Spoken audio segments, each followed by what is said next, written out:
Oke, Assalamualaikum warahmatullahi wabarakatuh. Saya Gigi Surakarindra dengan NIM 2018 05 10 382. Di sini saya akan menjelaskan tentang jejak peninggalan Uni Soviet di kawasan Asia Tengah. Saya membuat video ini untuk tugas akhir dari kelas Pak Surwandono pada mata kuliah Politik Islam di kawasan Asia Tengah. Jika berbicara tentang jejak peninggalan, tentu tidak hanya mengacu pada jejak arsitektur yang telah dibangun saja. Namun, kebijakan, budaya, bahkan peristiwa yang tidak bisa dilupakan begitu saja juga termasuk dalam kategori jejak peninggalan. Tak terkecuali jejak peninggalan yang ditinggalkan oleh Uni Soviet di kawasan Asia Tengah. Pada tahun 1922 sampai 1991, Uni Soviet merupakan salah satu negara adidaya yang ada di dunia ini. Negara rival Uni Soviet pada saat itu adalah sesama negara adidaya. Negara tersebut adalah Amerika Serikat, yang mana kedua negara tersebut sempat berkompetisi di beberapa kesempatan. Berbicara mengenai negara adidaya, tentu saja jejak peninggalan yang ditinggalkan mempunyai pengaruh yang jauh lebih besar jika dibandingkan dengan negara baru yang memisahkan diri dari negara yang biasa-biasa saja. Jejak peninggalan Uni Soviet di kawasan Asia Tengah berjumlah banyak sekali. Seperti yang saya sebutkan sebelumnya, bahwa jejak peninggalan ada yang tangible maupun intangible. Yang dimaksud dengan tangible di sini adalah segala sesuatu yang dapat dirasakan menggunakan indera manusia. Sebaliknya, intangible adalah suatu hal yang tidak dapat dirasakan melalui indera manusia. Jejak peninggalan Uni Soviet di kawasan Asia Tengah yang termasuk dalam kategori tangible sebagian besar terdapat pada arsitektur bangunan. Gaya bangunan yang dinamai dengan gaya Stalinis, serta gaya bangunan yang dikenal luas di blok timur dengan ciri khas arsitektur Uni Soviet dengan bergaya brutalisme dengan elemen seperti mosaik dan lukisan dinding serta penggunaan warna yang berwarna-warni. Banyak jejak arsitektur yang tersebar di kawasan Asia Tengah. Uni Soviet sempat membangun gedung pameran untuk para seniman menampilkan hasil karyanya. Gedung pameran ini terletak di Tashkent, Uzbekistan. Gedung pameran ini dinamai sebagai Exhibition Hall of the Uzbek Union of Artists, di mana gedung ini dibangun oleh arsitek Rafael Karudinov dan Farkad Tursunov pada tahun 1974. Bangunan ini memiliki ruang pameran seluas 2.500 meter persegi dan salah satu aula terbesar di Asia Tengah. Di pusat kota Tashkent juga terdapat pasar tradisional yang dibangun tahun 1980. Bangunan berkubah biru dan hijau ini juga disebut Charsu Bazar, salah satu pasar tradisional yang terletak di pusat kota Tashkent, Uzbekistan. Dengan atap kubah dan hiasan mosaik berbentuk lengkung, desain pasar yang dibangun pada tahun 1980 ini bergaya Persia. Namun, pelat beton yang membentuk struktur merupakan ciri khas dari arsitektur blok timur. Di Almaty, salah satu kota besar di Kazakhstan, berdiri kompleks perumahan yang dibangun pada tahun 1986. Kompleks ini dirancang oleh 6 arsitek, yaitu Voronin, Andreyeva, Ratushny, Lepeshov, V, dan Rakhim Peshev.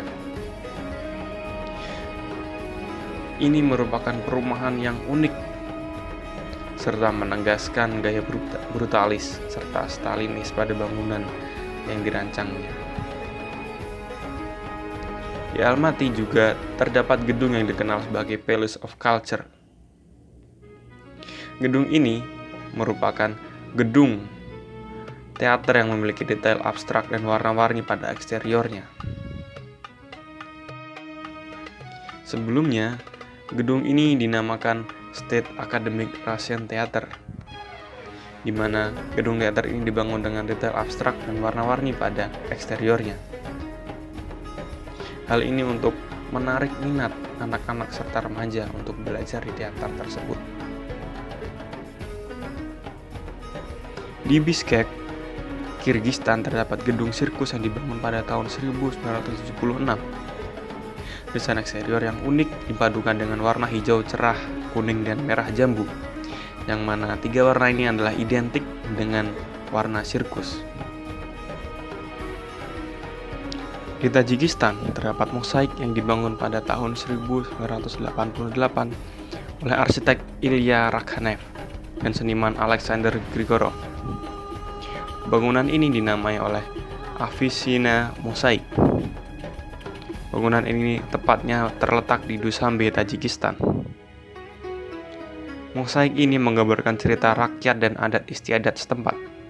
Ubin yang berwarna-warni serta mencolok merupakan representasi dari pengaruh timur yang sangat khas. Uni Soviet tak hanya meninggalkan peninggalan yang berbentuk bangunan saja, namun juga meninggalkan landmark, di mana terdapat monumen Lenin, tepatnya di Teater Akademik Rusia di Tajikistan. Monumen Vladimir Lenin berdiri dengan megah, dengan pose mengangkat tangan kiri lurus sejajar dengan bahu. Berbicara mengenai kebudayaan, budaya termasuk dalam kategori intangible, di mana intangible merupakan aspek terpenting untuk menentukan suatu wilayah, yaitu dengan menghapuskan budaya asli yang terdapat di tempat tersebut. Dengan masuknya Uni Soviet dalam kawasan Asia Tengah, kebudayaan asli yang mendiami kawasan ini perlahan-lahan digantikan dengan berbagai kebudayaan dari Uni Soviet yang menggerus kebudayaan asli kawasan Asia Tengah. Sebagai contoh, di kawasan Asia Tengah diharuskan untuk mengadaptasi cara berpakaian bangsa Eropa, lalu mengganti bahasa sehari-hari mereka ke bahasa Rusia agar komunikasi di antar wilayah Uni Soviet menjadi lebih lancar dengan menggunakan satu bahasa saja. Tak hanya pada bidang budaya serta komunikasi, pengaruh Uni Soviet juga terdapat pada bidang keagamaan. Kawasan Asia Tengah yang memiliki keterikatan kuat dengan agama Islam mendapat imbasnya. Masjid-masjid yang berjumlah sekitar 25.000 pada tahun 1917 turun drastis menjadi hanya 500 masjid saja pada tahun 1970-an. Hal ini dikarenakan pemerintahan Uni Soviet pada saat itu, yaitu Joseph Stalin, mengubah kebijakan keagamaan di Uni Soviet.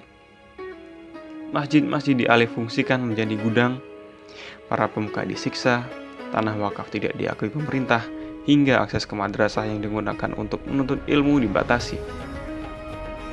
Namun kebijakan ini hanya bertahan hingga tahun 1979 dengan ditandai adanya pengunduran aturan pembatasan agama. Dengan adanya kebijakan ini, beberapa asosiasi keagamaan Muslim mendaftarkan diri ke pemerintah, serta membuka kembali masjid untuk difungsikan kembali sebagai tempat peribadatan.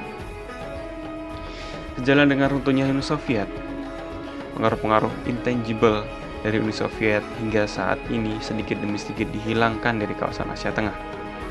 Seperti contohnya yaitu bahasa Rusia, yang dahulu menjadi bahasa wajib dari Uni Soviet. Saat setelah Uni Soviet runtuh dan terpecah, negara-negara di kawasan Asia Tengah perlahan-lahan mulai menggunakan bahasa asli mereka.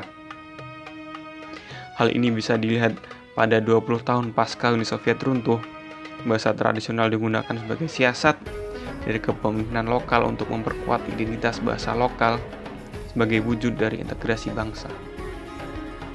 Dengan lepasnya pengaruh Uni Soviet, negara-negara di kawasan Asia Tengah yaitu Uzbekistan, Kazakhstan, Kirgistan, Tajikistan, dan Turkmenistan dapat dengan leluasa beribadah tanpa terkekang oleh kebijakan yang ada.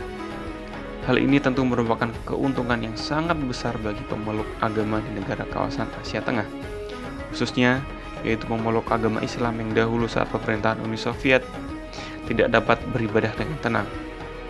Sekarang, mereka dapat leluasa beribadah seiring dengan politik Islam yang semakin kuat.